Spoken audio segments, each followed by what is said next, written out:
છે સામાન્ય રીતે વર્ષમાં એક વખત જન્મદિવસ આવે છે, કેક કાપવાની, ફૂલહાર તોરા થતા હોય છે, આ વિચાર કઈ રીતે આવ્યો?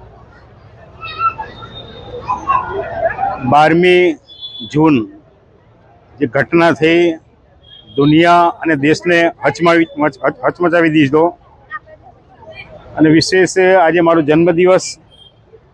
આ જન્મદિવસ નિમિત્તે સ્વાભાવિક રીતે મોટી સંખ્યામાં બધા મતદારો, કાર્યકર્તાઓ, મિત્રો મળતા હોય છે. પણ જે પરિવારોમાં દુઃખની ઘડી છે અને આપણે આ જન્મદિવસ ઉજવવો, મને પોતાને પણ સ્વાભાવિક રીતે ઠીક ના લાગે.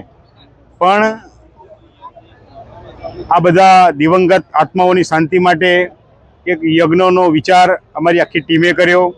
આપ જોઈ રહ્યા છો, અમે યજ્ઞની આહુતિઓ હવે ચાલુ થઈ છે. વિશેષ બ્લડ ડોનેશન કેમ્પ, એમાં પણ મોટી સંખ્યામાં ભાઈઓ અને બહેનો બ્લડ ડોનેશન કરી રહ્યા છે. અને વિશેષ આ આત્માઓની શાંતિ માટે આ શાંતિ યજ્ઞ સારી રીતે સંપન્ન થાય એવી પ્રાર્થના કરીએ છીએ. અને આપના માધ્યમથી બધા જ સજ્જન સમાજને હું પણ વિનંતી કરું છું કે આ દિવંગત આત્માઓ માટે જે પણ બને એ પ્રાર્થનાઓ આપણી રીતે કરીએ. અર્જુનસિંહ, આજે ગ્રામ પંચાયતની ચૂંટણી પણ યોજાઈ રહી છે, ખાસ કરીને નાગરિકોને શું અપીલ કરશો? ચોમાસાનો માહોલ છે. હા, પંચાયત એ મહત્વનું અંગ છે.